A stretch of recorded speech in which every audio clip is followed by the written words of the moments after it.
Sobrang nakapanghihinayang ang naganap sa Game 5, Warriors vs Wolves sa Western Conference. Kung kamakailan, walang nagawa si Stephen Curry upang pigilan na mayari ang kanyang kupunan na malaglag sa semifinals versus Wolves. In season na ang Warriors. Samantala, si Stephen Curry ay hindi pa gumaling sa kanyang natamong injury. Kung ating nakikita sa mga social media noong Game 2, si Stephen Curry ay lumuluha kasi wala siyang nagawa.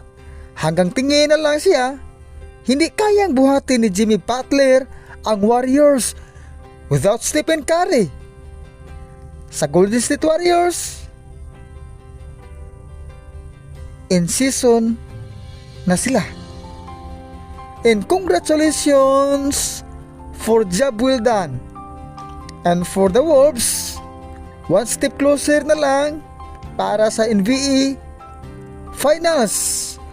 Pero kailangan pang tumbahin ang kalaban, either Nuggets or Oklahoma City Thunder. Sa naganap na labanan, masabi natin na ang panahon ay hindi natin hawak.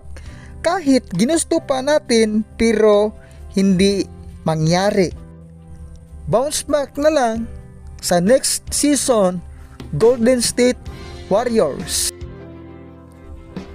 Sa ngayong season sa Golden State Warriors, si Jimmy Butler ay nabigo sa kanyang pangarap na makasungkit ng kampyonato dahil nalaglag ang Golden State Warriors.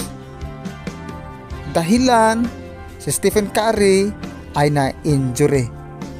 Marami pang pagkakataon at inaasahan natin na si Jimmy Butler ay makasungkit ng kampyonato bago siya magretiro.